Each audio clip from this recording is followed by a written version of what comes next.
Welcome to Fortune Cookies Tarot, your ultimate destination for pop culture, celebrity, royal, political tarot readings. So in this video, we're going to take a look at some of the tidbits that are coming out about Scobie's endgame. So there is a storyline that William was refusing Harry's calls while Queen Elizabeth II was dying, and it resulted in Harry not getting there on time. It's my understanding that the only people that were there in time, Princess Anne, who was, I think, already on site, and I believe that then Prince Charles, now King Charles, I believe he did make it there in time to see his mother before she transitioned. So storyline is this, that William was refusing Harry's calls and texts, and Harry didn't know what was going on, and that Meghan sensed they did not want her there. So we're going to take a look at all of that. Just a second. We're going to be right back. Let's see what's in the cards. I'll see you in two.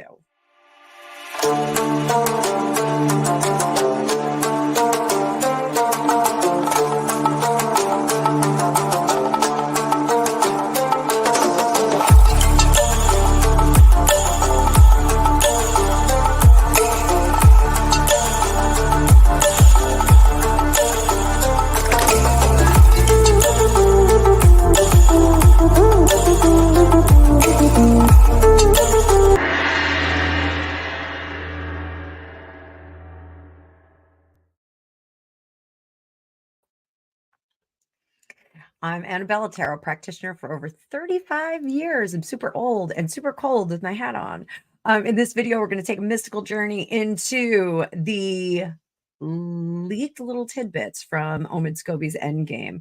I know you guys love the royal stuff. I know you love the Harry and Meghan stuff. So we're going to look at the alleged story that William refused Harry's calls while Queen Elizabeth was passing away. Please remember that all of my readings are for entertainment purposes only. They reflect my own psychic downloads and my own personal opinion. You could do your own research and read Omid's book, make up your own mind. Just have to do a quick Google and you'll get lots of information about Harry and Meghan. Just saying.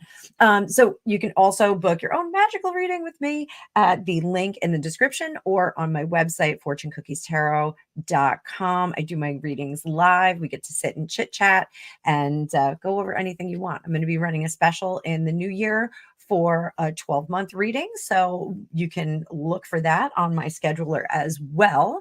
And we are also taking on new students. I have a 12-week course that is starting on November 30th. You can register for that again at the link in the description. There will be a link. There's an afterpay option for the tuition, but you're going to get a great understanding of tarot cards in general, the construction of the deck. We're going to use you're going to learn my cocktail method of how to get to know the cards, which is a really quick way to get from inductive reading to intuitive reading. Don't have to read the book and memorize everything. You're going to get to know them just like you get to know people at a cocktail party. So, we'll also have more introductory classes in the new year, 2024. I'll also have a Tarot 102 class, which is going to be a little bit more advanced. You have to take Tarot 101 first. And we're going to have short little mini courses that'll be like 3 days or so, that, a 3-hour course where you can do some deep dives into numerology, symbology, all kinds of cool stuff in the tarot. We'll do flexing your intuitive powers. We'll talk about how to become more psychic, how to do some neat things like that. And you can either apply that to just fun readings for your friends, or you can develop your own channel like this, your own personal business, or you can join our Fortune Cookies team. Shelly and I are looking to expand our team and add some more psychics and tarot readers to our team. It's going to be in the spring of 2024. We're going to start really ramping things up and getting people out there to help raise people's elevation and their vibration. I want you guys to remember, tarot readings, it's all about helping people make the best choices in their lives. Some people have some very, very different opinions about what tarot is, and this is about helping people elevate and make some good decisions and maximize what the fates have given them. So hope to see some of you there. If you have any questions about either joining our team or any of the courses, you can email me at FortuneCookiesTarot@gmail.com. Would love to see some of you there. We already have some people signing up for the class. So I do try and keep it as limited as possible so you get personalized attention. Some of my former students are going to be jumping back in just to brush up on some things. And it's going to be super fun. So continue joining me in exploring the stars and the cards by liking and subscribing and hitting the bell. And that way you get to see more videos like this. So it's my favorite part of the day. I hope it's your favorite part of the day. I love each and every one of you for helping me do this amazing thing. I love helping people. I love teaching and like entertaining a little bit too. So thanks so much for being here. So all right, so let's take a look. Let's pull up the card view, and we're going to use my super flashy, super golden tarot deck. This is super flashy. So, Omid. We're not going to dive too deep into whether he wrote this book or if somebody else wrote this book or if it was taken from somebody's notes. We're just going to look at a tidbit from this alleged tome of subjective observation. Subjective observation. So allegedly, Harry was frantically trying to contact William, and William was refusing his calls. So let's start here. Did Harry and William speak or communicate at all during the very critical time of the Queen's end of days? Did they speak at all? 3 cards, 5 of Cups, 5 of Swords, 10 of Wands. They did. I'm saying it right now. This was a disappointing conversation and it erupted into a fight. This is exactly what I thought it was going to be. And it became too much. There was too much going on. So what was William's decision in this? And we're going to pull from the center of the deck. We're going to split Father, Son, and the Holy Spirit. Squeezing out the truth. So what was William's take on this? We're going to pull from the center of the deck. He had way too many things to do on his own. Oh, that's really sad. So William's take here is, I need to separate from the situation based on the information that I have at hand from my brother. And I need to step down out of this position of power because the sovereign is failing.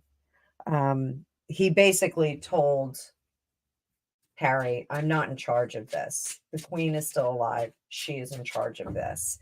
And he laid down his power in that situation. He deferred to another power. To whom did he defer? He deferred to the Queen. This was the Queen's wishes. And the Queen's wishes were to hold fast, stand with just the core personnel until the transition, until she went over, and then they could open things up. That was the Queen's decision. So apparently she was lucid up until the end. So she gave her wishes. So what was Harry complaining about to William in that initial conversation? There was an initial communication between the two of them. What was Harry's take on it? Oh, lovers in reverse. He did not want to be split up because he was incapable of doing anything without her. And this is him. This is him all over the place. So if they were split up, he wasn't going to, he was digging his heels in. This was a negotiation on one side. He said, I need her with me, otherwise I can't function. I need her there. I don't care if this is really where the rift became the Grand Canyon of emotional rifts for William and Harry. He really he was insisting on bringing Megan. I'm saying he was unsuccessful, and so that was when he just kind of dug his heels in and said, the gloves are off. I'm not going to cooperate at all. He's really bruised up from this, and he threw everything he could at the wall and was stonewalled. So this is email, text message, phone call, phone call, phone call. So that psycho ex-boyfriend or ex-girlfriend that you had that just kept calling and calling and calling and texting and texting and texting, and you weren't answering, and they just kept doing it anyway, and they just kept escalating. That was what he did. That was what he did, trying to get his way. So, as we all expected, that was the situation. So Megan has also said that she sensed that they didn't want her there. She sensed. Did she sense or did she know? Did they say flat out they did not want her there?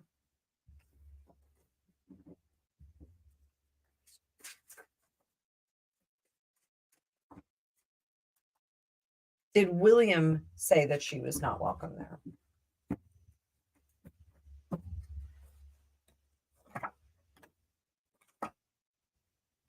Yes. Yes. This is a very locked up situation. So we've got the 6 of Cups, this is family only. 4 of Pentacles, this is family only. 9 of Wands, the drawbridge is up. We're not having anyone else in here. This is family only personnel only is what she was told. So was she told she was not welcome? Absolutely. That is a very negative statement here. King of Swords or Knight of Swords says, no, you're not welcome. We're not having you in here. Sorry, not sorry. We only want our happy family here. We don't want anyone who's unhappy in the room. It's not fair. So that is what we have there. What was Harry's take on getting blanked by his brother? What was Harry's take on it? How did he feel about this? I think we all know.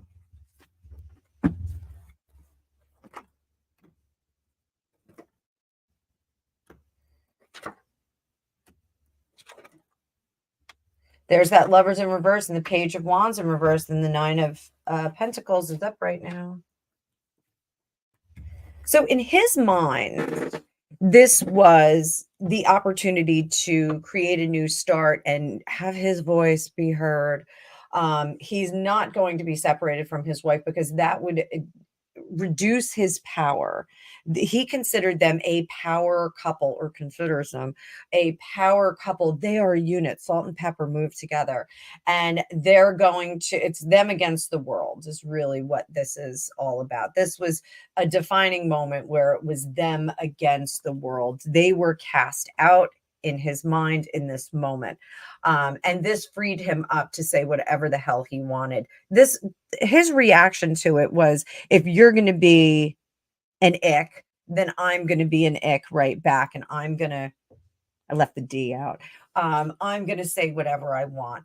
Under the surface, he knew that this was a stupid, stupid thing to do. This is a stupid place to be. And he knew intrinsically, that this was going to be a long haul and a short path to a future where he was on his own, with a woman who has a lot to say. So that is really what I'm seeing there. So I think on some level he knew that this was going to be a very tricky situation to get out of.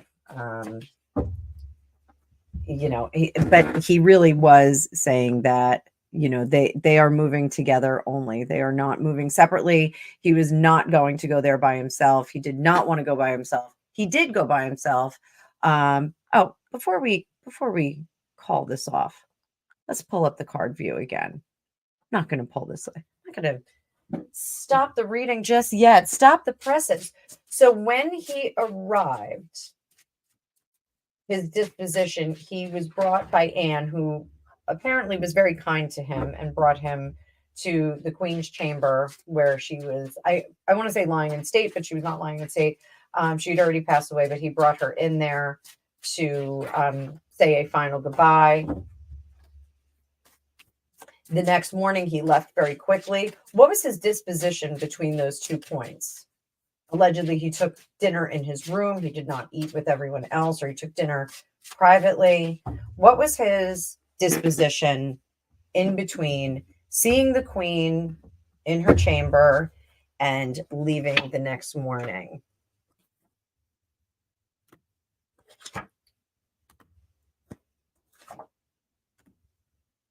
Oh, he just wanted to get back to his lady love.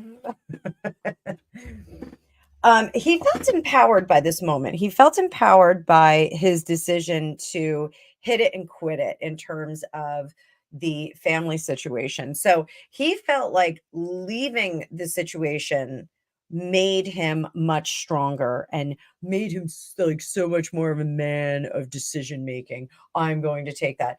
Was he thrilled with this decision? No. Was it a good decision? No. Did he have a face like thunder the whole time?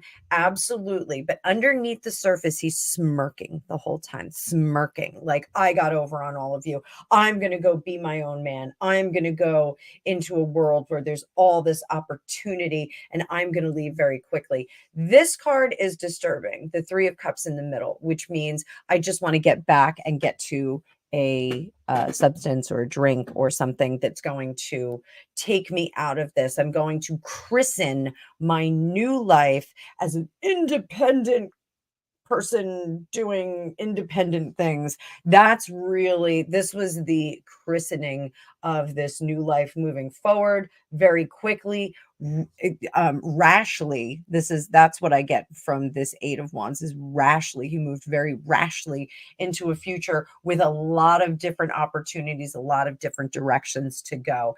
Over here, he was stuck and imprisoned by them, but through this decision-making process to hit it and quit it and get out of there and go his own way, he freed himself from this prison of privilege.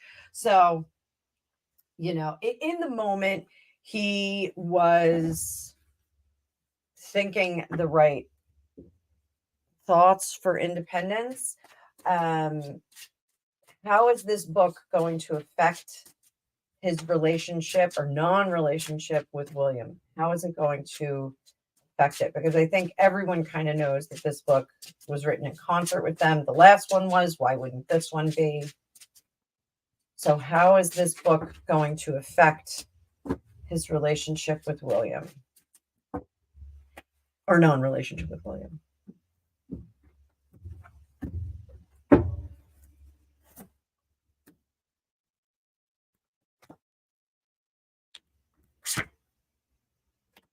Oh. Oh. Oh, dear. Oh, dear. All right. So here we go. So the book, there is going to be some charity extended. I think William is going to say, boy, he's really, really has lost the plot. I think he's really going to say that, this is, a grab for sympathy. And I think he's going to get some sympathy from his brother, the Prince of Wales, but not in the fashion that he wants. It's not going to be, oh, it was so hard for you guys. I didn't realize that we were so put off by us. I didn't realize our actions. It's not going to be like that. William is going to go, I can't believe that he's lost the plot so much. The 3 of Pentacles, this is going to create more deals for further productions on their part. So is it going to heal this relationship? No, it is going to create a situation where there are further publications, further vilifying the Prince of Wales, the royal family, that sort of thing down the road. We're going to see more creations with this Three of Pentacles, Three of Wands, and the Star. The Star is not a good card in this situation. This is creating a very negative aspect moving down the road to create an unhappy family. And this is the end goal. This is the end game, ha, if you will. This is going trying to do that. Is Harry seeing the error of his ways? Absolutely not. He is pointing a finger. He's blaming everyone else but himself. The judgment up here, it's very judgy on everyone's actions. There's no quarter for maybe that was an offhand comment. Maybe that was just a joke. Maybe it was sarcasm for sarcasm's sake. So that's really unfortunate. What can Harry do to correct this? What can he do to correct this? Because again, we always like to try and stay as positive as possible in these readings. Try and find some solutions. Try and help some people out. What can he do to correct this situation?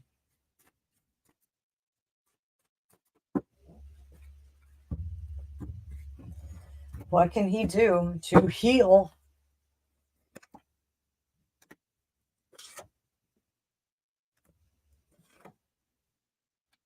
Oh boy.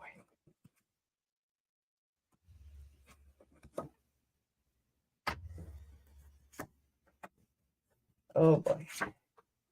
He needs to evolve out of this situation. So the world card is about that evolution, that's stepping to the next level, transitioning sometimes to another lifetime. This is something that can, I hate to say it, the world card is sometimes about transitioning to a new type of life, an epiphany, sometimes transitioning to a new life. Under the surface, he needs to recognize his roots. He needs to recognize his blood. You can't turn your back on your blood. You have to keep those roots. In a family like this, the purpose of the royal family is to demonstrate, illustrate the stability of the nation by the stability of the royal family. They need to present to the world a unified, cohesive, collective force for good and for uplifting the people of the nation. That is what he needs to do. This is what he needs to believe in his heart of hearts. That is something that would require meditation and concentration, therapy in some senses, to really, really recognize that this is a force for good and not an entity that is out to get him. He needs to understand that. The only way he may do that is if he transitions out of this Harry 4.0 or whatever Harry of his lifetime it is.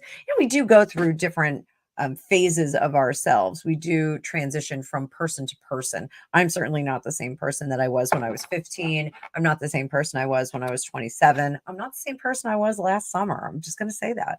I did transition into a different type of person over the last few months. And this is something that he needs to do. He needs to figure out how to transition to that new enlightened person. The Five of Pentacles, he needs to understand what he has cast out. He's been on the outside of the family.